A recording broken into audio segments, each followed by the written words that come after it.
bacula notes in case we. Yeah, So you've got it. When I mean like time. you've got to get in close, I mean you guys have to get in close. Yeah. And then you go. It's only so far. I know. I'm sorry. I didn't plan this. They fixed it. They told me they fixed it. They told me they fixed it. My head is huge. I'm so glad that I am like the biggest one here. So hi everybody. Welcome to. I really hate this video anyway.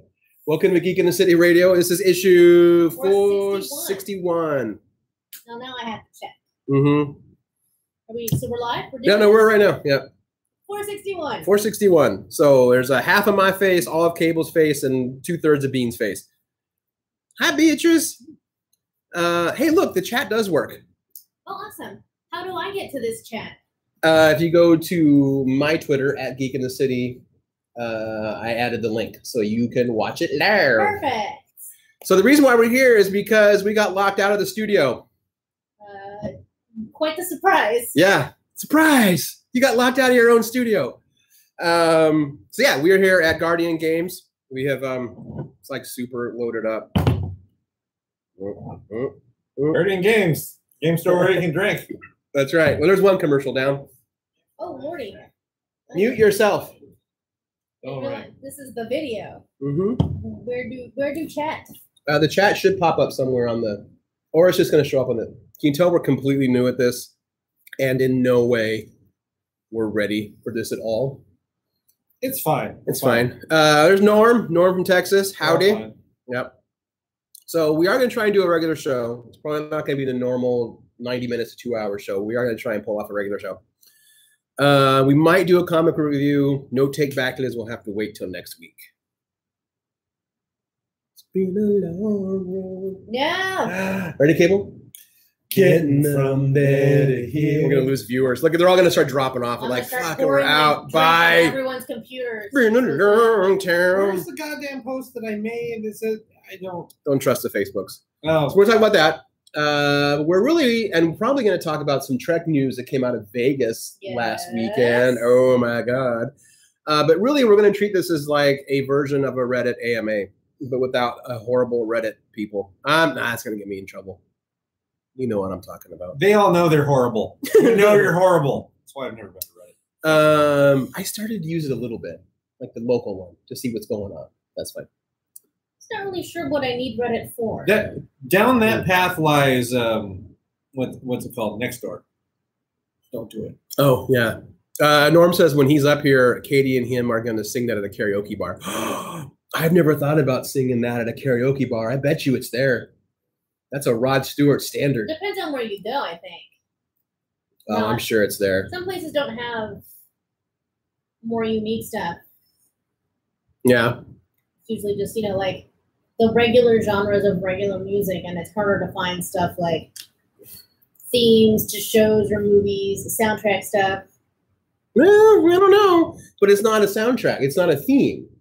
It's a well-established song. The original song. Yeah. Sure. Yeah. And then I just give it that bacula edge. So am I He doesn't sing the theme song. In your head, is it always Scott Bakula who's singing it? No, actually, if I had to attribute a cast member to Enterprise that is singing the theme song, it's Trip. Yeah, it's totally Trip. After like his third SoCo and Cranberry. It's been a long time. Oh my god. Getting from there to here. Oh, Morty. Oh man, I want to cosplay now as Trip as a lounge singer. No, it's been a long road. Long road. Trip Fontaine. It's been a long time. Long time. But my time is finally here. I've seen a change. We got to stop. Because down that road lies awesomeness. Yeah, I don't think I want to perfect my Trip accent. No, it's fine. That's not something that I would plan on doing. Yeah, that's all right.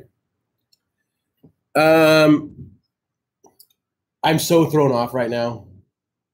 So, well, let's talk about our past week. That's always a good way to warm up, right? Yeah, that works.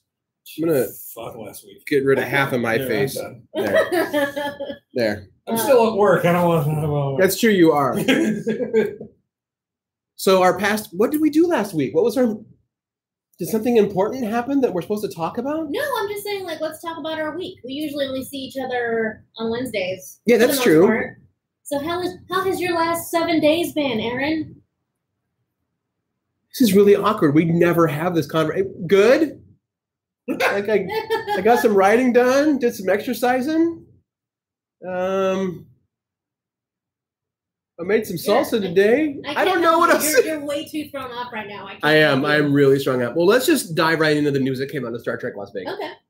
Which is that Patrick Stewart's back as Captain Picard, or as Picard. Because they basically said he will likely not be Captain Picard. It is, I would hope not at this point. Admiral. I don't know, because it's 20 years after Nemesis. That's it. Is that it stars Patrick Stewart, and it's 20 years after Nemesis, and that's all we know. That's all they know. So well, no, but and also that it is in fact still Jean-Luc Picard. Well, yeah, right. Well, who else would he be? I don't know. You could have just been playing a new character. Other people have. No, he specifically said he was coming back as Jean-Luc Picard. Yeah, right. He did. And that's. But now I like it. I felt like you were avoiding that part. And I'm like, don't. You're leaving out. Like you're burying the lead here. Although now I do like the idea of him coming on stage. I will be back to Star Trek playing Steve Tompkins. No, he'll be playing what's his name from the TV show he did on Stars. He was like the drunken conservative news anchor, which would be hilarious. That would be good. Yeah. So it's 20 years after Nemesis. So it's prime timeline. But that also means that Romulus is destroyed. Yep. If they are really sticking to it. Spock disappeared. Romulus is gone. Geordi's been drinking himself into a coma since he also had a hand in the failure that was the destruction of Romulus. Geordi bounces back from a lot of things. That's true. Yeah. You don't care. Like, Geordi and Data just built the ship. Yeah. Well, plus he's got Leah Brahms now. He's happy. And he's got eyes that work. Wait, that finally happened? Well, so here's the thing. It was in the last movie, right? No, it wasn't in the movie. It was in All Good Things in the finale. Because Picard asks him, how is Dr. Brahms? Except that's not... It could be. No. I was talking with Adam Roscoe about this. We both agree. We love the idea that now they can essentially end Picard's new series the same way Next Gen ended. It can end with him tending his vineyard and Geordi walking up to him and saying, Captain, there's a problem with the shields or something. That's awesome. By the way, nothing I'm going to say during this speculation I actually think is what they should do. Oh, that's good. I just like to have fun with it because Okay. that's what's the point of not having fun with Trek? I don't know what would Being you right all the time about Trek. That's what nerds demand, but I don't. It's fine. You know who I don't want to make an appearance, and this is going to get probably a lot of hate. I don't want Brent Spiner. I love Brent Spiner, but Data's dead, so it had to be B4. He's unavailable. Brent Spiner? Yes. Brent Spiner has been cast as the Vice President of the United States on Supergirl. What? To Linda Carter's President of the United States. Oh, really? Wow. Yes. This now makes the second Star Trek cast member that's shown up on Supergirl. Who was the other one? Tim Russ was last season. Oh, that's right. He's a Kryptonian. It's funny, though. I'm not thinking of Wonder Woman and Data in the administration. I'm thinking of Wonder Woman and his character from Night Court. Yes. Because he's always going to be that. He's always going to be that.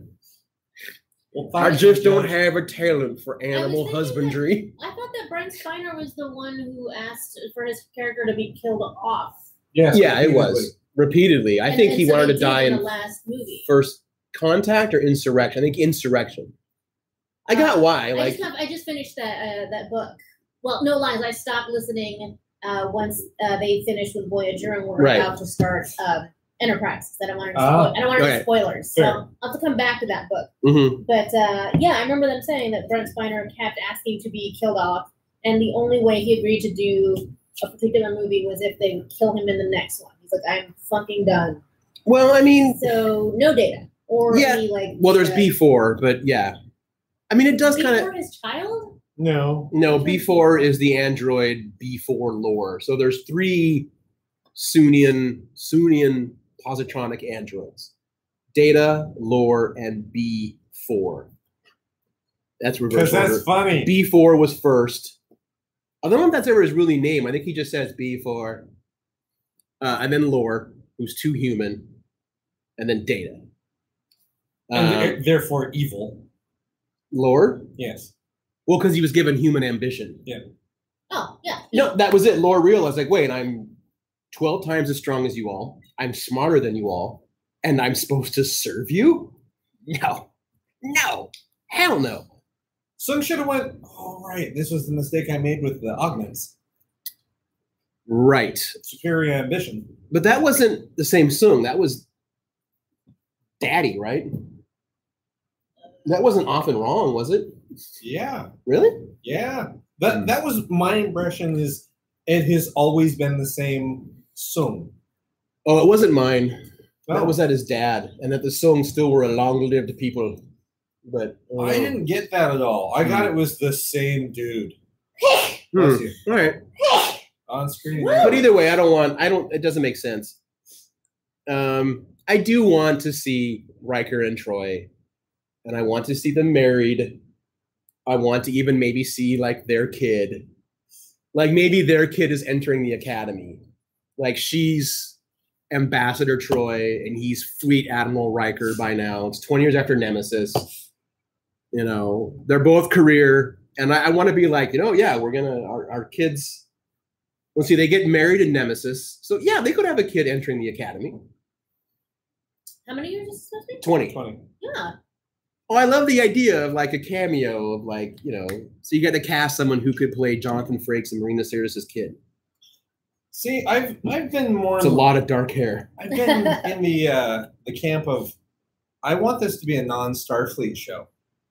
I can see that. I want archaeologist Picard. So I mentioned that today, and I got like so slapped down, even though I wasn't being serious. I love the idea of Picard and Crusher being space archaeologists together, and Vash is like their Belloc. I don't see why not.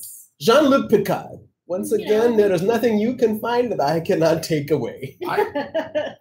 And she's like bankrolled by the Orions. I actually saw her more as like I wanted her as his partner.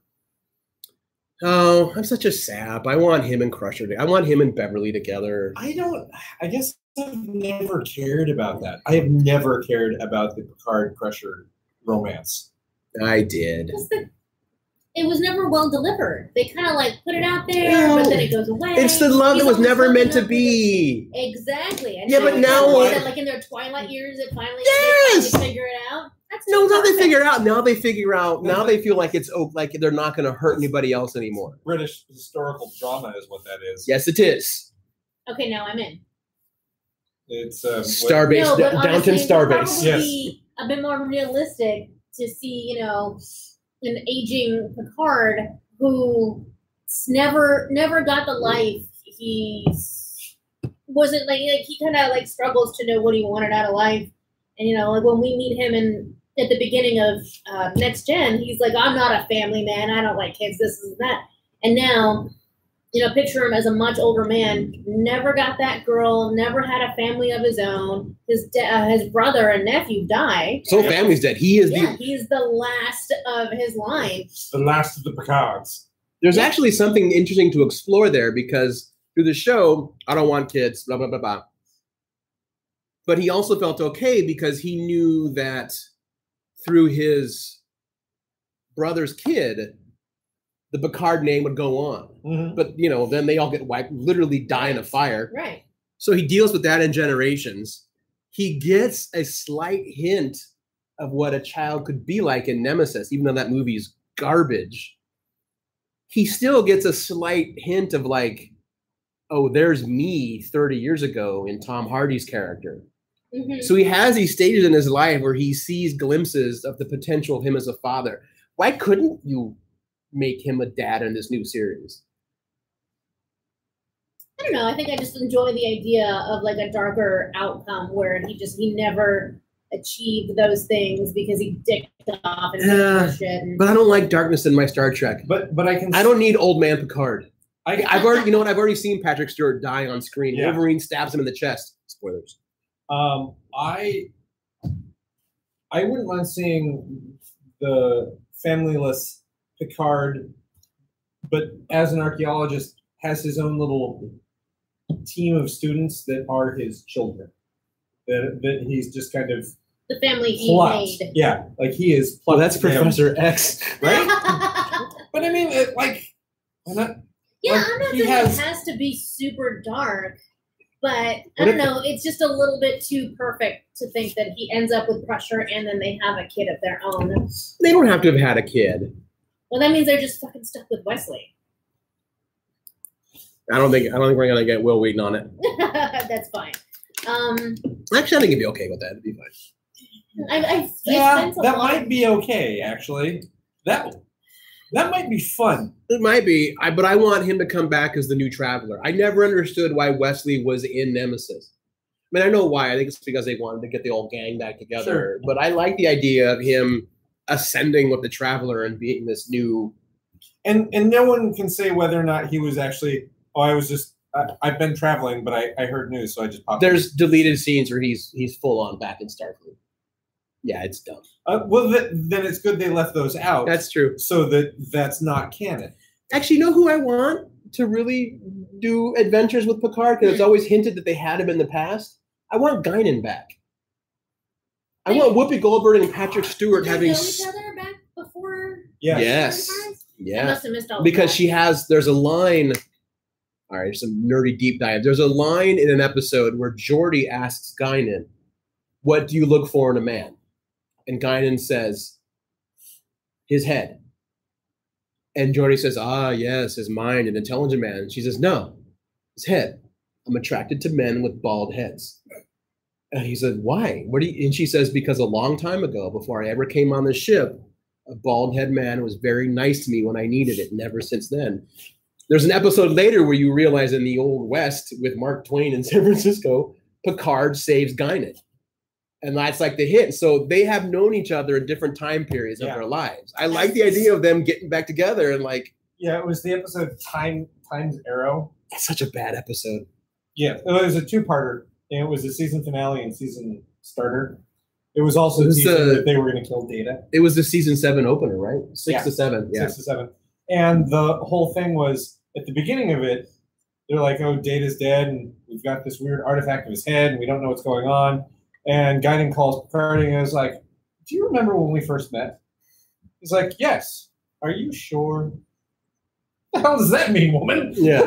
What do you mean, am I sure? "Yes, I know when I met you." It's like, yeah, no, you're. And then he ends up stuck in San Francisco, like after with Mark Twain and Jack London. Yeah. Although he's Samuel Clemens. Yeah.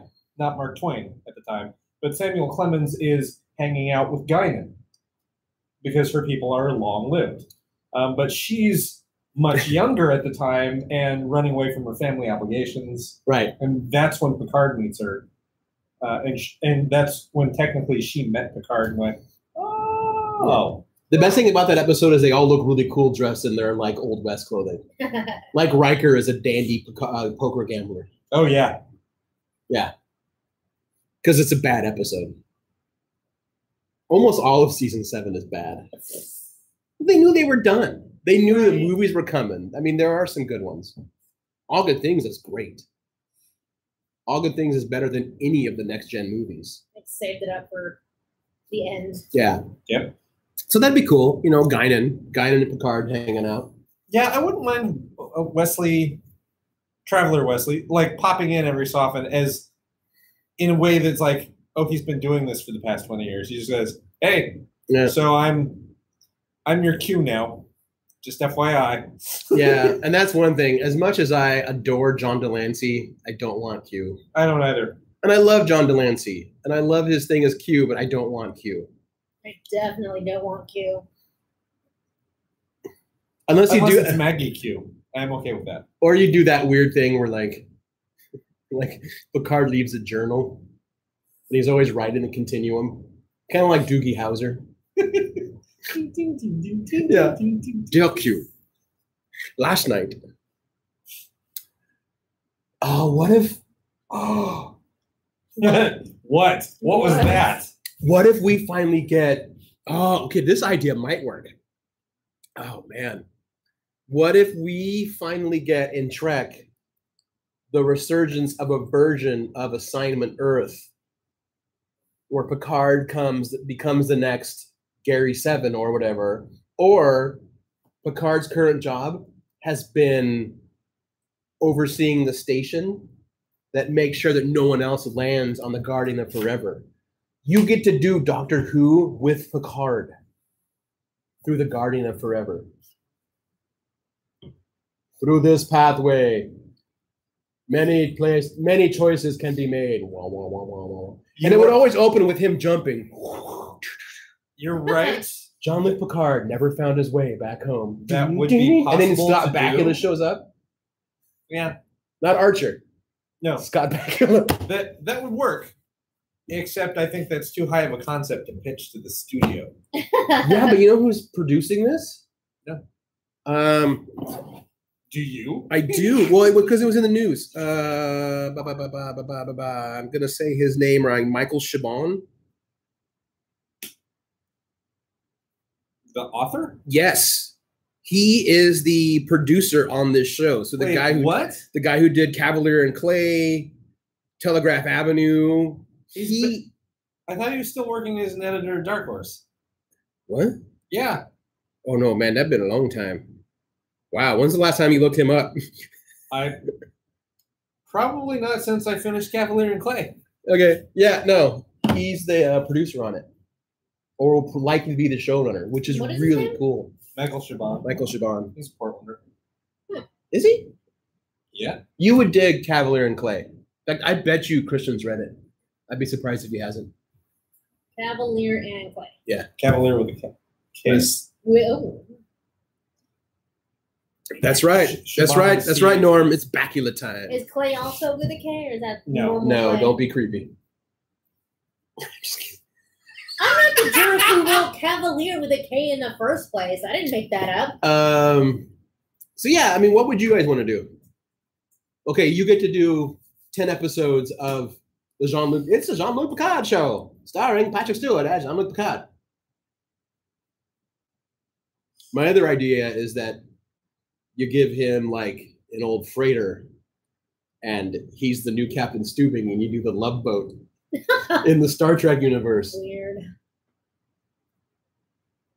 Soon we'll be warping around Risa. So if you don't do the archaeologist and do have Indiana Jones style adventures across together and found out that everyone was related because of one race that seeded all of the other planets with their genetic makeup. I would. So if you don't do that, I would also go with Ambassador Picard, right? Where he's Thomas in the text box is suggesting something like that. Ups. Yeah, where he's trying to keep the Federation back together. Like it could be. It's like, oh, when exactly did Cardassia become part of the Federation? Right. Because I doubt they'll follow, because there's a huge like expanded canon within the novels, and like any novels, they're not that is made up of other races. There's a whole bunch of stuff that's happened. The Borg have essentially been rendered inert completely. Right. It's interesting. It's moving forward. Inert Borg sounds like it's something very specific. Norm, what does it sound like? Inert Borg. I like the ambassador idea. Inert Borg is just a virgin cocktail that you buy in Sweden.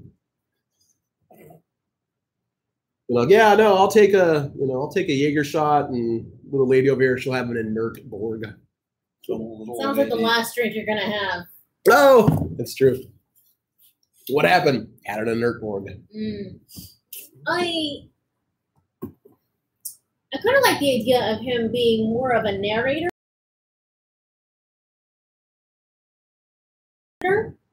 Right. So maybe later in his career, rather than being a captain or an admiral or an ambassador, he becomes a teacher and goes back to Starfleet Academy, and he narrates stories that happen to kids in his class. So it kind of becomes Young Indiana Jones Chronicles? Well, no, because... Well, I'm sorry. That's what that show always was. It was a grumpy old Indiana Jones telling stories to kids. Oh. Yep. Yeah. I thought Young Indiana Jones was narrated by the young Indiana Jones. No, it was... Old? It was old Indiana Jones narrating the stories. But they were his own adventures, right? Yeah. And I don't want the young Indiana Jones. Right. No, I don't want old Luke, Jean-Luc telling stories about his young days. I want him telling stories about the adventures and shenanigans that his young students get into when he becomes a Starfleet Academy professor. Oh, okay. That's interesting. That way, he's not an action hero. Because come on, can we stop giving geriatric men action lead roles? I love him, but still. He's also still in better shape than men 20 years younger. Although I always had a problem with Picard action star. Yes. But that's just because I've never felt like the character's meant to. In First Contact, it makes sense. He's an intellectual.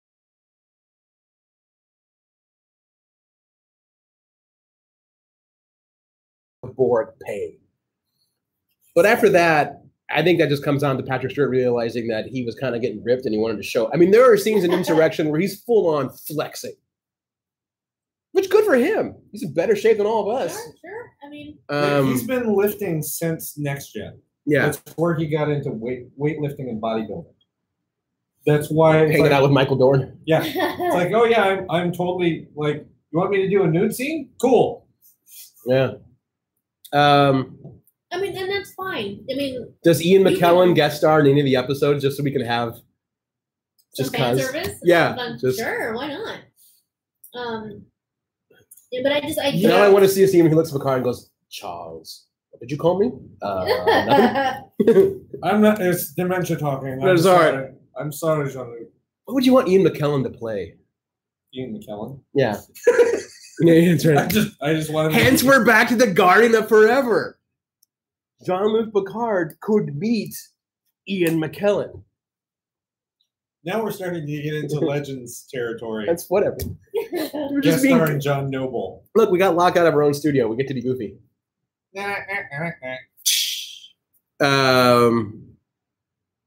So yeah, I don't know. It'd be a lot of fun. By the way, Inert Borg is the name of Norm's all-electric violin Imagine Dragons cover band. Damn, that's a lot, man. That was a mouthful. Oh, see, Thomas said Remans go to settle Romulus. Romulus is blown up. There's no Romulus. It's gone. So is Romulus and Remus. That's so stupid. I love it. It's stupid. They're both gone. Yeah. They explode. Yeah. They explode. Wait, are we good on drinks? Yeah, we're good. Yes. Okay. They explode like Strong Bad's face. Explode. Yeah, Norm is saying Jean-Luc's. Jean-Luc's not the tactical. Well, tactical if you mean diplomacy. Kirk's not a berserker. Kirk's a two-fisted frontierman. The funny thing about Bakula being a space cowboy is that Kirk was supposed to be the space cowboy. Yeah. See, the more I watch this, well, no, it's gotten better. Enterprise. Because season 4 is great. Better. Season 4 is great. But up until that point, it really just feels like a show that didn't need to be made. It kind of like retcons much original series stuff, and yeah. So. Thomas asked, "How do we deal with the refugee Romulans and Remans?" You could actually tell an interesting refugee story, but I don't know if you tell it 20 years later. I feel like because it feels like also if it's 20 years later and there's still a ton of refugees, someone didn't do something's gone wrong. That being said, I feel like CBS is finally going all in on this. I feel like CBS and to an extent Paramount realized like, oh shit, we already have I feel like they've been looking at Marvel and Disney and saying like, how can we do this? And someone was like, you guys have Star Trek.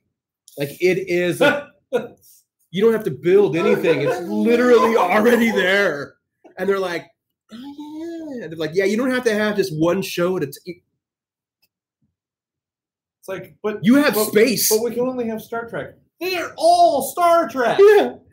Do you think Disney goes like, well, we only have Star Wars? Yep. So I think there's actually a story to be told with how do you deal with the Romulan and Reman refugees after their planets are blown up. Which, especially in our era right now, is a really interesting story to tackle. I think Bean's right, though. If you're doing it in Picard's show, 20 years have gone by, and if you're still like, we should deal with this, something's gone horribly wrong. Yeah, something went horribly wrong. Ambassador Spock disappeared. Yeah, but they would have dealt with it. But Picard would have gone and gone, oh, shit. If you go to patreon.com/Geek in the City, you can read a Star Trek fan fiction that's going to hint on how they deal with it. Ooh. It's free, by the way, but you should still donate.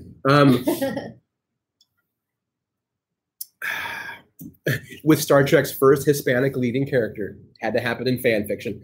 I got nothing. Yeah. Yeah, I don't know. Was there any other major news that came out of Star Trek Las Vegas? I mean, other than like that whole damn weekend just seemed awesome. I am going next year, just period. I don't care how I'm going. Because it's not the news. It just seems like it's just a group of a ton of people that are all there to have fun and share in one great fandom. And it feels like something that is very cathartic to go to. Yeah. It's just very nice and warm and welcoming and great. That's all. Agreed. I mean, they showed props and stuff, but you know, it's what they always do. Oh. So I'm guessing next year, let's see, at the next Vegas, it's Voyager's 25th anniversary. Mm-hmm. So you're gonna see a lot of Voyager stuff. Okay. And I'm guessing by next year they will have a trailer to the Picard show. They might have a trailer to the next Kelvin timeline movie. So I feel like there'll be some new stuff next year, like some additional. I don't care. I'm gonna hang out. I'm gonna go to panels. I'm gonna deal with Dieter's room. I'm gonna go dance at the Gays in Space night. Yeah, because the second season of Discovery will have ended by. It will have just wrapped. Yep. Yeah. So anyway, what else do we want to do? We tease like a version of like an AMA. Yeah. So if you're listening or if you're watching right now or whatever, yeah, fire it away in the text box. You can ask us anything. We might not answer it all. We will give you as honest an answer as we legally, morally, and ethically can. Knowing that I've had 2 bombers of booze. Don't tell them that. They're not that strong. I'm fine. It's fine. Just grumpy. It's not hard liquor. Not yet. While we wait for questions to come in, what is the bluegill? The bluegill? Yeah. Or maybe that's a typo from Thomas. Thomas, what do you want about? Save the universe from the bluegill? It's a fish, isn't it? Is the Alpha Quadrant just overrun with fish?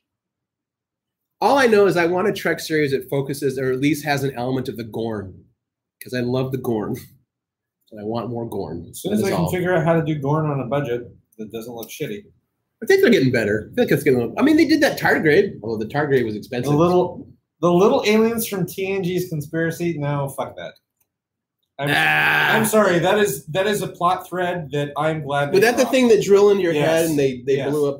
No. Okay, the aliens I do want are those aliens I want. The surgery ones from another dimension. I want to revisit that shit. Those things are terrifying. Yeah, the bugs. They were called the bluegill? What a stupid name. They do kind of look like tardigrades. Or I got on Monty Python. What a stupid concept. Horseshoe crab? No. I thought they resembled more like they were leftover props of the Ceti Alpha eels. Oh, see, I always thought it was leftover props from ice pirates because they look like space herpes. Fair. That's for you, Keelan. Ice pirates reference. Oh, they kind of, you know what? They kind of look like space ticks. Space ticks. They burrow in you and make you yell spoon. Yeah. Not in the face. Not in the face. I've got your tissue sample. Oh, Lord. Thomas says, I want a reference to the Xindi. You got that in Beyond. Yeah. Do we really need to revisit the Xindi? No. But look, I do actually would love to see an expansion of or an exploration of Captain Balthazar from Beyond. But that's probably better for like a comic. Yeah. Because the thing that Star Trek Beyond, the question or the statement that it made, I actually really appreciated. We just didn't get much of it. I like the idea that Captain Balthazar was a Mako first, a celebrated soldier who fought Starfleet's wars. Yep. And then was told, well, we're friends now. War's over. War's over. We're just going to go ahead and give you a job now that isn't a soldier. Even though you've been fighting for 10 years and you've sent hundreds to their death and everything, but you should be fine now. So just go on a ship that you shot at for the last decade. You'll be fine. You'll be fine. I feel like they did that in Star Trek. I'm trying to think. Well, to an extent, Undiscovered Country asks those questions. I know there were people that were really annoyed or they felt that Kirk's attitude towards the Klingons in the beginning Undiscovered Country was not honest. And I don't agree with that. I feel like Kirk is a character. They were 100% honest. Yeah, I feel like Kirk's attitude towards the Klingons feels completely honest for a character who is very up in his years, has served a force that has seen the Klingons as an enemy for 40 years, and they killed his son. Yep. You're going to now ask them to make peace with him? And, Chancellor Gorkon has that great line where he says, if there's going to be peace in our time, our generation will have the hardest time living in it. Kirk would have been no more than what? Maybe a lieutenant commander during the time of the Klingon. During the 4-Year War? Yeah. He was the fastest captain. He was the fastest person to hit captain, even in the pre-Kelvin timeline. Right. Let's see. So 10 years before being Captain Enterprise is his first ship as captain. Yep.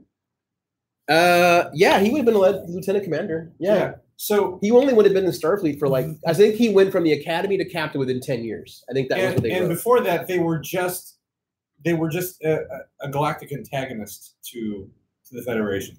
Like, we're not at war yet, but you stay on your side, we'll stay on our side. He has never known a universe where they were not the bad guy. Right. I had no problem buying into Kirk hates them the same way that as I grew up through the 70s and 80s, the Russians were always the bad guys. The Russians were always the bad guys. And then the wall fell in 1989 and said, oh, war's over. Like, wait, what? No, that has been my entire existence. Now what? Yeah. And they're still the bad guys now. Yeah, that helps. Yes. And I could easily adapt to that because I was still a kid. Well, I was a teenager. But I knew that there were adults that went, no, wait, what? No. It's really hard to move on from that. Yeah. In any kind of seamless way. Yeah. Right. You don't just get over hate. You can decide to get over it, but then you have to do the work of, well, I don't want to hate. I don't want to hate anymore, but that means I actually have to actively go, I'm thinking bad thoughts about these people just because they're these people. I should stop saying these people. Let's start there. That's not an easy thing to do. Especially not in this country. Right, yeah. No. Well, no. I don't. No. Well, apparently it's possible to hang on to your hate for so long that eventually it worked into the better option in your mind. Hate is the better option? I saw this picture of these dudes at some sort of Republican rally. Definitely older gentlemen. Let's not go down that road.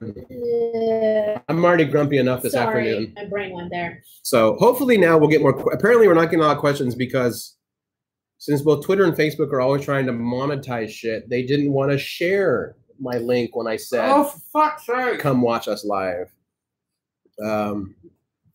We got some retweets. Yeah, now more people are popping in. So perfect.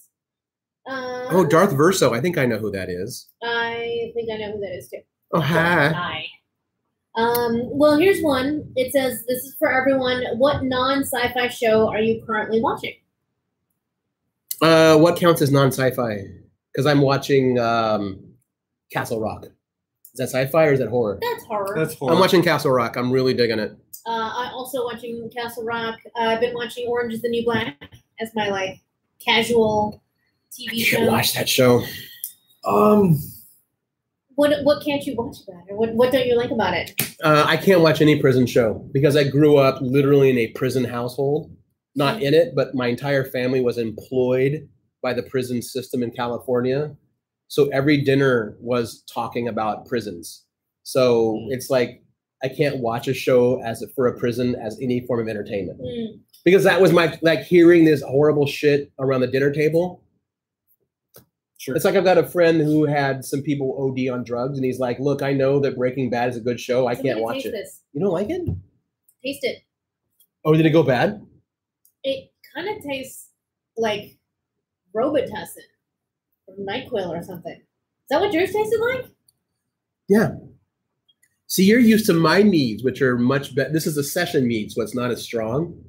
It's really bitter.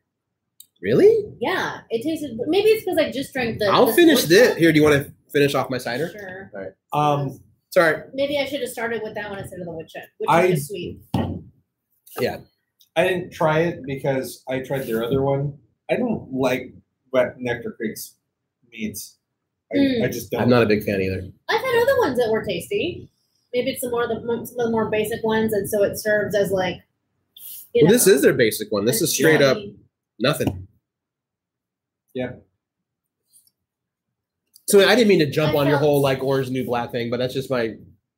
I don't have that history. And I get it. Yeah. Enjoy it, and they definitely kind of make a lot of jabs at the private prison system, and then also I really like Laura Prepon. Yeah. Ruby Rose is in it. Janeway is in there, and I just got to the point where Ruby Rose is in it, which I did not know about. You mean Batwoman? Yes. So there's a lot of. I'm happy with that. Characters. I'm not. No? I'm not. Why? I think she's a good performer, and she's got action chops. She's great in John Wick. And she's really big in the LGBTQ community. Yes, but both in good and bad ways. Oh, okay. Yeah, I am not as impressed with her as a performer. I also feel like they already knew that they were casting her before they announced that they were looking to cast Batwoman. Like you feel like they always. Yeah, it's like, we have to post this employment opportunity for everyone, even though we're hiring Dave from down the hall. Well, but I think that happens a lot with TV shows anyway. I mean, here's the thing. I had never heard of Stephen Amell, Melissa Benoist, or Grant Gustin before they became Green Arrow, Supergirl, and Flash. Yeah. And I kind of feel like they missed an opportunity to do that yet again. And hire another unknown. I don't know if that's. I don't know if that's an issue. I'm also fine being proven wrong. But I'm not as excited about the way that you two are. I think it'll be good. Well, let me be up front here. I'm not personally excited about it. I just thought that a lot of people would be excited about it, and I assumed that they were making a very intentional casting decision. Because they want to be respectful of the community that the character Kate Kane represents. Yep. Yeah, and Darth Verso asks, is it stunt casting? I don't think so. I mean, it's maybe there's some responsible casting in, and I don't know, but I've seen scenes from her in Orange is the New Black. I think she's good in that. I really like her in John Wick too. I feel like she has a fully realized character that she articulates it through a character that doesn't talk. Yeah. And she's holding her own against Keanu in those fight scenes for the most part, unless it involves a deadly stunt. That's her. Mm-hmm. So, I even liked her in Resident Evil 6, even though she just was horribly used. Like everybody was in Resident Evil 6. Unless her name's Mila. Yes. Well, that's all those movies are about. She is still, in terms of profit, Mila Jovovich is the most profitable female action star in history. Who was? Mila Jovovich. When you factor in the movie she stars in, how much Jovovich. When you factor in, it's a rough day. You have to learn, Aaron. No, It's also the joke that in the director's commentary of the first. That's why, Evil, both Mila and Michelle Rodriguez are part of the commentary, and Michelle Rodriguez keeps she's been working with Mila the entire time and keeps mispronouncing it. I think she did more than work with her if you listen to that commentary. Yeah, that's true. There's a few times where the director's like, you guys need to quit talking about what you guys did. They're like, we were at the club one night, and he's like, stop talking. Nope, don't talk about this. This is why there's that disclaimer of like, these are not the views represented by the studio. Yeah. But she keeps going, yeah. It's like, yeah. It's like, oh, Mila Jovovich is like, Jovovich, bitch. Jovovich. God, okay, I'm sorry. So anyway, Russian. So you watch Orange is the New Black, plus you watch Castle Rock. Yeah. What else? Which I think I'm a few episodes about. Are they on episode 5 of Castle Rock now? I think so. Yeah. Right. I've seen 1 to 3. I gotta catch up. So. Oh, and then super guilty pleasure of mine is this. I don't know if it's a network show or a cable show, but it's on Hulu. Mm-hmm. And it's called Harlots. I've heard of it. It's is it Edwardian?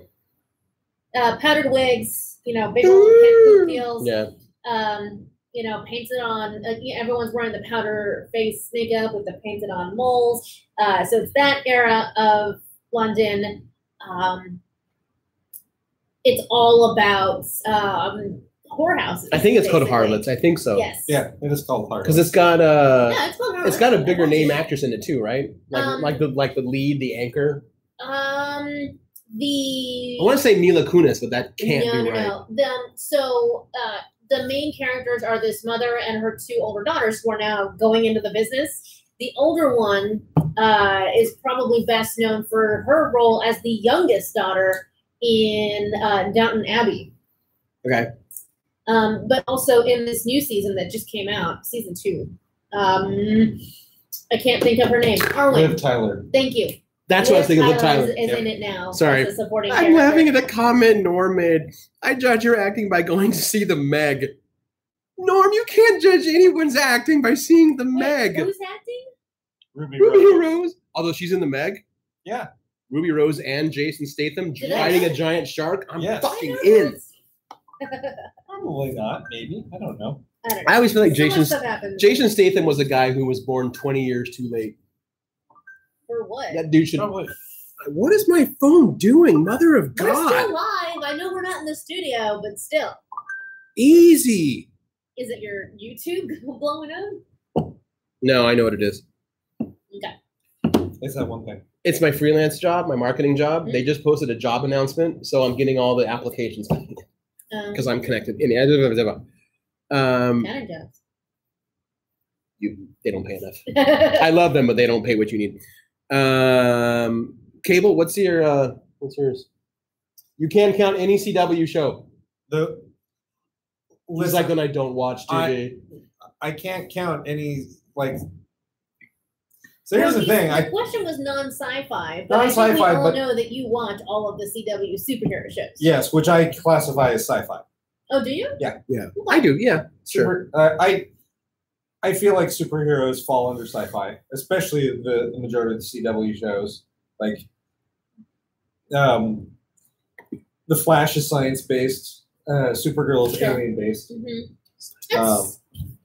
There's a logic to it. Comic book Think science. of it as its own thing because it's the 100 is 100% sci-fi. Totally sci-fi.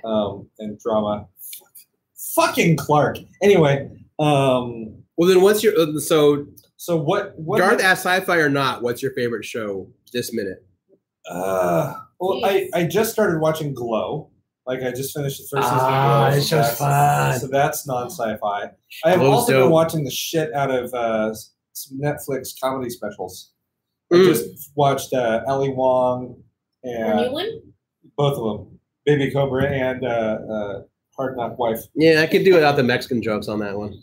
Yeah, she's fine until I'm like, really? Like we're still okay. You know, Amy Schumer did that 10 years ago, and she had to apologize for it. But okay, it's fine. Yeah. Go ahead. Is that out loud? No, that's fine. Okay. Eliza Schlesinger's 2 specials. She's pretty good. I dig her. Yeah. So here was the funny thing when I was watching Confirmed Kills. Like I haven't watched her stand up before. I'm like, there is something about this woman that reminds me of, strangely, Bobcat Goldthwait. Who does? Eliza Schlesinger.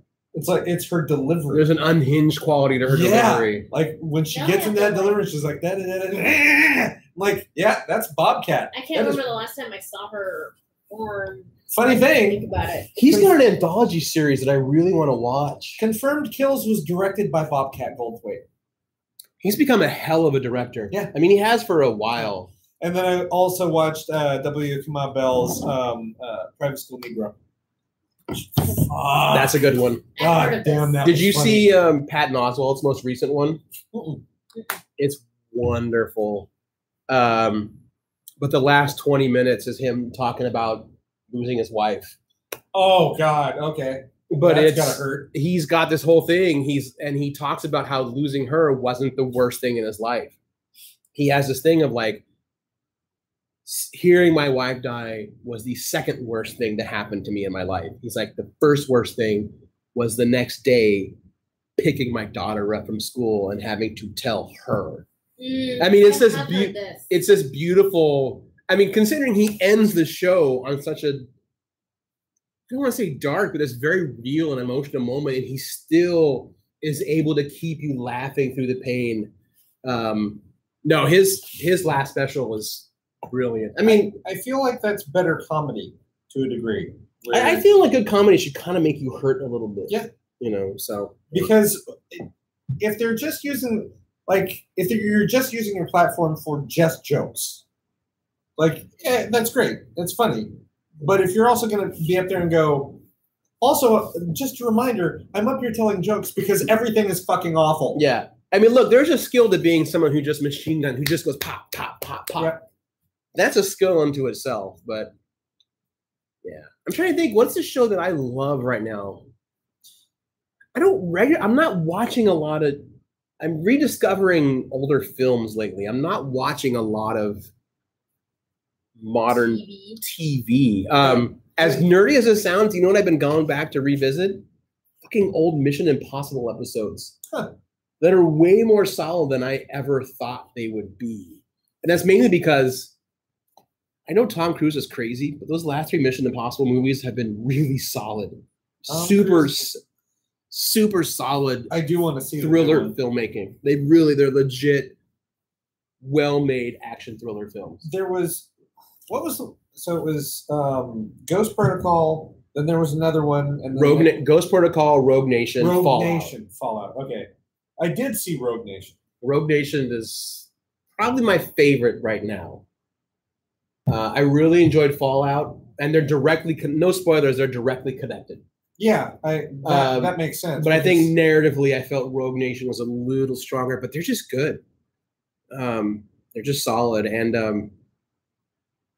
I feel like also Henry Cavill needs his own action franchise. That dude, he could carry one. Yeah, he could carry one. Yeah. You know, he would be great as Superman. Funny you say that. They just canceled Man of Steel 2. No more Man of Steel 2. I didn't know that was in the works. It was for a long time, and then I feel bad, man. That dude loves Superman. I want him to continue to play Superman. I just want them to give him a goddamn Superman movie. Like, because Man of Steel was not a Superman movie. No. Like, I have my own personal issues with it, but overall,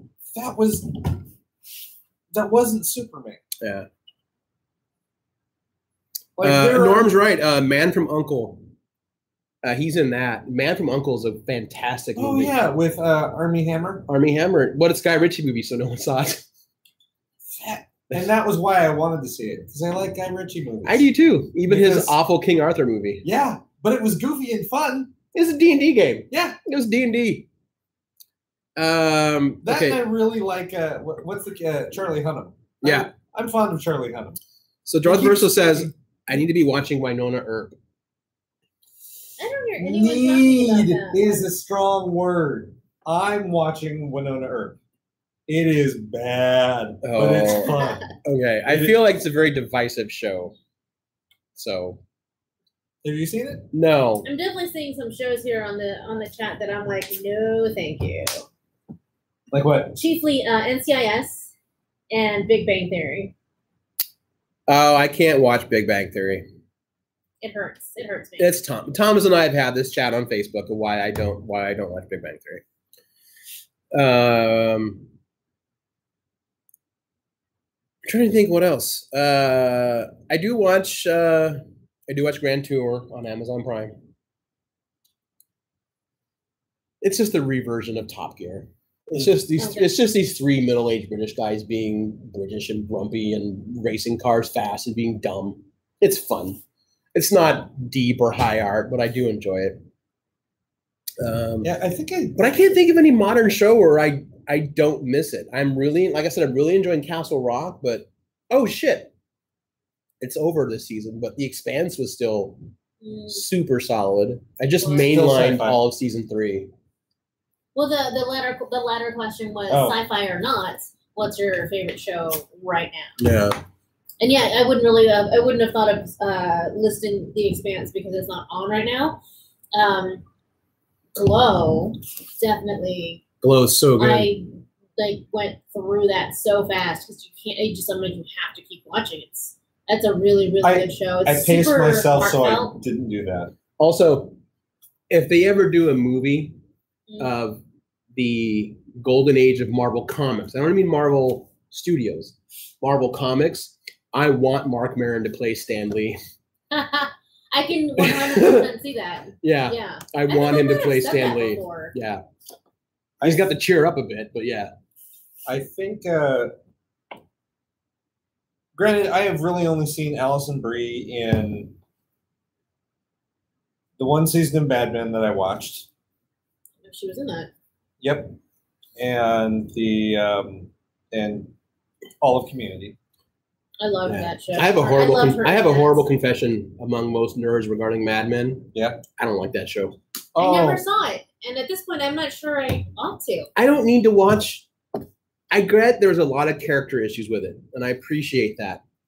But I also need to just watch Assholes the series. Yeah, that's why I only watched the one season. And maybe I'm giving it a disservice, but I got a season in, and I'm like, yeah, no, you're fine. Yeah. It's not my thing. The other thing that I went back and revisited was The West Wing, which is essentially liberal porn, and I mean that in the most literal way. It is the personification of every progressive ideal you wish existed in Washington and doesn't. Yep. Still love it. I still love it. It's fantastic. You can't share links on YouTube chat. That's lame. I got a quick question. Is there a show you've never seen but you feel like you have been told you should see and you still haven't yet? Buffy the Vampire Slayer. Really? You've never seen it? Never. You know this. I don't remember. I'm sure you've told me. It comes up all the time. And I'm like, I don't fucking know. And yeah, I feel like I have missed out on a big chunk of the cultural. Yeah. You're getting a reboot. That's. Which I heard there's a Charmed reboot too. There is, and nerds are all mad because it's a multi-ethnic reboot. I'm excited for this. I am too. Eat a dick. I actually like the idea of a Buffy reboot, but I don't want a reboot. I actually want Sarah Michelle Gellar in it, but I want her to now be powerless because it's been handed over to a new Slayer, and I want her to be the new Giles. I thought that was kind of the direction they were going. I would hope so, but I don't trust Whedon. I don't trust him. Sure. He liked to be around hot, young, sexy chicks. Sure. By his own, apparently, admission. And his wives. You should bleep that, YouTube. Never mind, it's too late. So what's the one that you've never seen? The Wire. I'm right there with you. I haven't seen The Wire either. Is that the one where it's? I really want to. Is it from a different perspective? Yeah. Sure. Yeah. Because I think Christian's been on about that one as one that like, oh my god, you gotta see. The more people do that, the less I want to watch it. But I really want to see it. Yes. But yes. I feel like the premise is it's I do. West Baltimore, and it's like the cops and the drug dealers, and but each season is from a different perspective. Journalism view, political view, police view. Yeah. This keeps getting back into the whole thing about why I watch nothing but genre television, because in a way I'm with Cable. We're already living in the darkest timeline, so I don't need to watch a show about superheroes and wizards. I don't fucking care about cops being awful.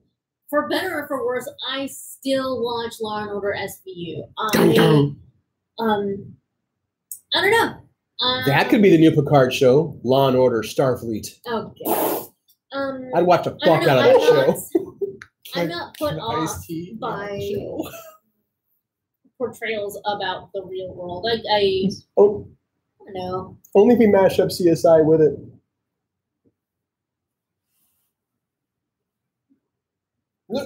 Oh no! I mean that's it. I don't have a strong defense for it.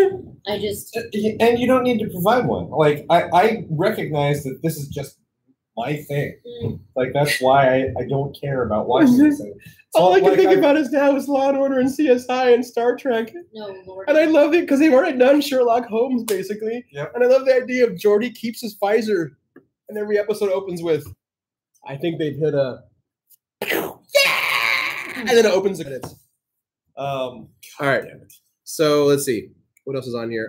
Darth Verso asks, "What are for all three? What are your thoughts about the Magnum reboot?" Magnum what? PI? Oh, I don't care. Yeah, I'm not. Sorry, I'm not interested. Let me rephrase that. There's a Magnum PI reboot. Mm-hmm. Also that. Yeah, I know a lot of people are annoyed by it because there's like one token, I believe Asian woman and what's his name, who was the British guy in Magnum is now a woman. Kellerman? Yeah, whatever. Look, nothing. I knew I wasn't gonna like the reboot because the new Magnum doesn't have a mustache, and you cannot have Magnum PI without a mustache. I don't care if they cast a woman in it. She better have a mustache. It doesn't matter. Can I sidebar? If you're the new Magnum PI, grow a mustache. You brought up token Asian, and I want to sidebar for a moment that I want the world to know that I'm Higgins. Thank you, Higgins. I am annoyed that the first Hollywood-produced, big-budget, blockbuster movie featuring an all-Asian cast has to be a goddamn rom-com that I'm going to have to go watch, or they're going to take my Asian card. Rom-coms make money, man. Oh, are you talking about Crazy Rich Asians? I want to see that. God help me, I want to see it. I want to see it. It feels so incredibly pandering, and yet at the same time, it also looks like it's going to. It feels like another retelling of Pride and Prejudice, which all of these are. Yes. Of the rich person meets the not rich person, and there's societal. I don't really remember what the plot was. There's societal pressure on him to marry at the right class level, but he loved her and the family. Whatever. I'm sure Bollywood's made like 1 million of those. They did. Bride and Prejudice. The movie's amazing. I've never seen that one. There's a dance number with elephants, and you should watch it. It's a fantastic film. My favorite Bollywood film is basically the same premise. Yeah. By the way, on Netflix right now, there is a fuck ton of like Bollywood superhero movies. What?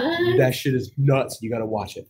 Okay. I keep getting fed a lot of Asian disaster films. Speaking of, not disaster, but have either of you seen the Monkey King series on Netflix? I'm afraid to watch it because the trailers look awesome. Yes, they do, but I added it to my list anyway. Because I worry that like it's not very culturally sensitive. It seems like a pretty mixed cast. Yep. But it's 100% based on Chinese myths. Yep. So all Chinese people. But it fucking looks fun. I kind of feel like I need that completely bachelor weekend where I order a shit ton of pizza, a case of beer, and I'm like, you want to come over, Cable? We'll just power load the Monkey King. Nice. What about me? You can come over too. Yeah, only because I asked. Sometimes it needs to be dude weekends. Sometimes. That's exclusionary. Yeah. Oh, are you trying to read the chat? I did read though that I did crashing on mine. I did read the writer of Crazy Rich Asian. They wanted to cast more. What I'd read, they wanted to cast more Caucasian people, and he kept saying no, no, no. And finally, he basically told them, like, look, if I do this whole thing for $1, will you give me complete control and not recast? And they said, sure. I don't know if that's true or not, but apparently, like the writer of this or somebody heavily involved in that movie is doing it for $1 so that they have complete creative control to make sure they didn't be like, well, what if he dates a white girl? And they're like, no, that's not the point of the show. That's not the movie. Yeah. That's a completely different movie. Yes, Norm, you can come over too, but you got to get over here. We could plan it for one this year. Well, there'll be other things. It'll be Halloween. Not the whole time. Oh, You're going to be here for a while. It will be. I might go out of town in October. What? You're not doing Fright Town? We're going to finally spend an October together, you guys. I mean, not like the whole month. That's what it made it sound like. I know. Sorry. I'm like you were going to hibernate. You're like, there is no Manuela, but I still have to. Like you were like a fucking changeling and you had to go to your bucket for a month. Wow. Yeah. He's not entirely sure that I don't go home to a bucket now. No, I've been to your home. I know there's not a bucket. Yes, there is. It's a red one in the bathroom. Ooh, I got bad news for you then. Oh, God. There's a reason I cleaned that bucket. You're like, oh, it's spicy in here. I don't want to talk about this bucket anymore. Bucket. Oh, no, they took my bucket. Oh, no. That's an OG meme there. I watched... we do have to wrap up the show here. We got about another 10 minutes. I watched Weezer's Pork and Beans yesterday and went, oh, right, this is a time capsule of the old internet. Yeah. Do you know what I'm talking about? Music video? Yeah. I've never seen it. Oh, shit. What? I want to make sure the listeners have enough time for this because we chatted about this on our Slack channel. Oh. We are bringing back, for 1 week only, we are bringing back Fun with Race. Oh, that's Oh, right. yeah. Yes. We are bringing back Fun with Race for 1 week only. So, but here's the thing. The reason why we're bringing it back is that all of us recently have been hit up either online or privately by people or whatever saying, is this culturally insensitive? So we thought about, hey, clearly this is coming around again. And with Rose City Comic Con coming up and people talking about cultural appropriation and cosplay and gender and race issues and cosplay, we thought it'd be fun to bring back a pop culture version of Fun with Race. So here we go. Send your Fun with Race questions to gitcradio@gmail.com. You can also message the Geek in the City Radio Facebook page. Since most of you will ignore this, you can email me and I will forward it on to the show. However, start sending in your pop culture-based Fun with Race questions now. We will answer them the week of Rose City Comic Con. There you go. Which is the first week of September. Okay. September 7, 8, 9. And no promises. We might get Keelan to pop on for that episode. Oh, good. Yeah. No promises, though. No promises. No promises. Right. Yeah, it only seems right to have him show up. Yes. If only he can say, first off, fuck you. Second, let me answer your question. That was always my favorite part of Fun with Race. When he would read the question and say, first off, fuck you. Second, favorite part. We've got permission from Keelan and Kenny B to play the theme song. So it's all coming back, all of it. So I wanted to get that out there. So God, that's right. There was a theme song. I forgot about that. Yeah, Kenny B did the voice of the creepy pedophile from Family Guy. Hi, kids. Oh, yeah. Let's have fun with me. Yep. Kyle says, what's your favorite theaters? That's the Hollywood. That's easy. The Hollywood, and then for me, the Hollywood, and then the Roseway in Portland. That's me. I do love the Hollywood, but I think the Roseway trumps that for me because I can walk to the I'm sorry, not the Roseway. For me, it's Hollywood and the Academy. Yeah. The Hollywood's the best theater in town. I don't mean like technology-wise. I mean, technology-wise, it's like it's the Cinetopia. I mean, it is what it is. But in terms of like cool and, you know, great old theater feelings, it's the Hollywood. Hands down, the Hollywood. So that's a good one. I love the Hollywood Theater. And I do love the Academy in my neighborhood. Starting Friday, they're showing the Rankin Bass, whatever, of Lord of the Rings. Oh, wow. Yeah, this week they're showing Last Unicorn. I refuse to see it because that movie scarred me as a kid. I don't know if I've ever saw it. It's fucked up. Why? It's just this is dark. It is so dark. It is one of those movies that if you watched it as a kid, you have this sneaking suspicion that then it basically says adults lie to you because things die and there are not happy endings. Did I ever tell you the horrible story that happened when I was like 9 years old? So my parents are going out to dinner and they get a babysitter. The babysitter decides to rent some cartoons for us to watch. Mm-hmm. She fucking rents The Last Unicorn and Watership Down. Why would you do that? I don't think. I'm pretty sure she did that on purpose. So yeah, I watched The Last Unicorn. Grow up sometime, Aaron. Yeah, and I grew the hell up that night. So we opened The Last Unicorn with the Red Bull. It's just awful. And then I'm like, well, I guess it kind of had a happy ending. And she's like, and at the time when I was that age, my entire bedroom done up as Peter Rabbit. Oh my God. See where this is going? She's like, well, here's a movie about bunnies. And I'm like, oh, it's fucked up. You know what I was doing? Did this babysitter not like you? Did you do something wrong? No, I gotta. Never mind. Okay. When you were 9, I read it. At 9? And it was not my first Stephen King book either. That's a big book for a 9-year-old. Good for you. Best part is an Just adult. To carry it around. An adult gave it to me because he was like, "Yeah, I can't read this." I'm like, I'll take it. I love Stephen King. Wow. I thought I was advanced at like 11 years old reading Ender's Game, but you read it at 9. How'd your brain handle the whole? You'll need to sleep with me to get over it. Just not register. Or you were like, no, apparently a good gangbang is what's required to defeat the evil clown. I didn't remember the part about the gangbang. That's a weird part of that book. It is. But I mean, really, there's a lot of like weird sexual stuff in pretty much all Stephen King books. And also, parents hate to admit it, 12-year-olds have weird sexual thoughts. Because you're 12, you're stupid.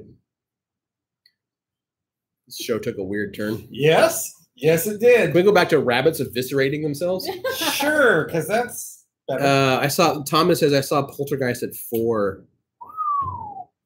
That'll mess with you. My sister really loved Poltergeist when we were kids. And again, it's a good movie. She's 4.5 years younger than me. Right. And even more curmudgeon.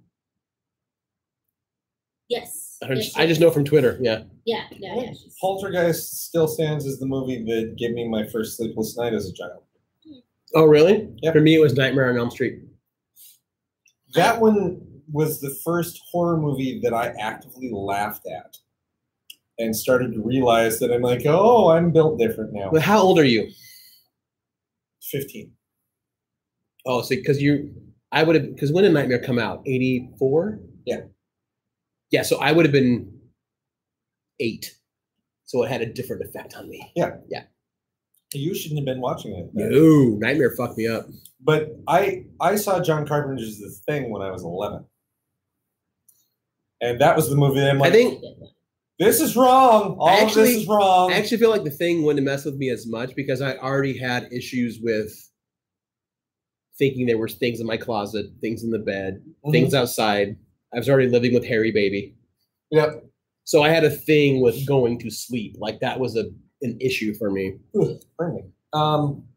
Yeah, I think with The Thing, I got through the movie because I sat there as a mantra going, it's a movie, it's a movie, it's a movie, it's a movie, it's a movie. All right. And then I broke myself from horror movies scaring me for another decade.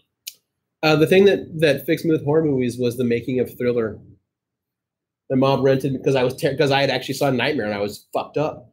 My mom rented me the making of Thriller, and I realized, oh, it's all make-believe. It had the opposite effect because then I became obsessed with horror movies. Like I was renting horrible stuff, and she's like, "Why are you?" I'm like, "None of it's real," because I began to become obsessed with how do you rip a person in half on film, Mom? The last time I remember being scared by anything pop culture was when I was in high school, and I would play Silent Hill. We recently discussed. Yeah. My sister liked to just watch me play Silent Hill. It's a solid game. As soon as we were into that last, 30, 45 minutes before we needed to get in bed, we would shut it down. There's a lot of this today. Yeah. No, that's me being annoyed at the fact that I was like a senior in high school and I still had a bedtime. Oh, that's annoying. Yeah. So after a certain hour of the night, we would shut down the PlayStation and then watch a Unicorn Chaser. Because neither of us were really comfortable with Silent Hill and then going to bed and just lying there in a dark bedroom alone, and you're not even fucking tired. You're too old to go to bed at fucking 10 o'clock. Yeah. Well, we should probably start wrapping it up. So last question. Oh god, there's so many last questions. Okay, you have $12. It's your last $12. What are you getting at the bar? Well, I'm getting a $12 whiskey. That was easy. 2 gin and tonics. Cable. Whiskey. I'm taking Cable's money and I'm getting 2 whiskeys. Yeah. Favorite song this week? This week. Right now, I'm obsessed with Umbrella by Rihanna. I realize that song's old, but I've been playing it a lot. It's a good song. Yeah.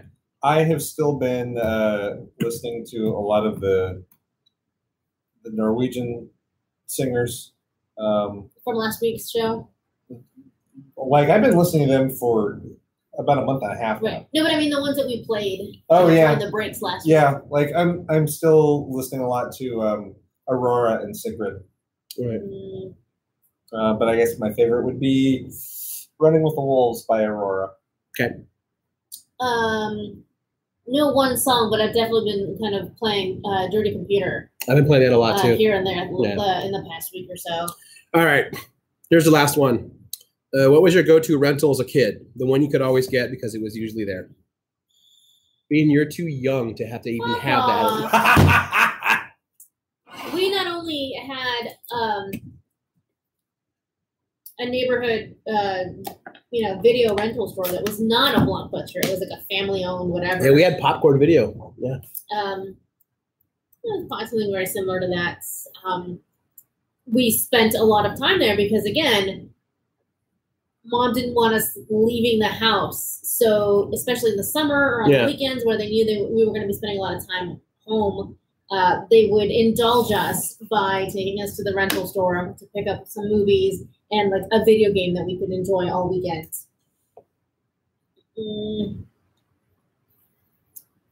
I don't know that we had a favorite though. I know my sister and I had gotten into this big old debate about how the family owned a copy of The Phantom of the Opera. Oh yeah. And whose it should belong to. Who gets bequeathed the Phantom? Who receives the Phantom VHS? Right. What was yours? This wasn't as a kid, but I know that I had rented the Rocky Horror Picture Show from our local family-owned Video Mart enough times that at about the 7th or 8th time that I went in to rent it, they just gave it to me because they're like, here, You've paid us enough in rental fees to cover the cost of this, and you're the only person that ever rents this fucking thing. Enjoy. All right. Mine was Private Eyes with Tim Conway and Don Knotts. I still fucking love that movie. I love that movie so much. That's great. It ends with the Wukalar. Sucks your brains right out through your nose. It's a deeply problematic movie that I adore. I think my second runner-up probably would have been Not of This Earth because it was the only Tracy Lawrence video that you could rent. Ooh, weird. Yeah, after that, I used to rent a shit ton of He-Man videos. Mm-hmm. Yeah. All right, we should wrap up the show. Apologies. Do any lives or anything? You know what? I'll put them in the podcast. Okay. Sorry, sponsors. Well, we're coming to you live from Guardian Games, so fuck, you get that one. They're fine. They're fine. All right, we will be back next week, and then I'm going out of town, but I'll be doing the show. What? I'll be at Worldcon. All right. Yeah. Dedicated podcaster that he is, he's going to be here for all of the shows. I will. Yep. And don't forget that this August 29th, we are doing our live commentary. This year is going to be Beetlejuice. Beetlejuice. I know how this works. It's showtime. All right. With that, I'm Aaron Duran. I'm Bina Rita. And I'm Cable Hashitani. And we will see everybody next week. Watch out for snakes. I'm huge.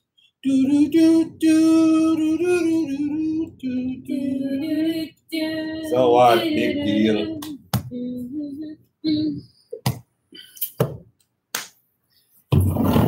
Fibonacci.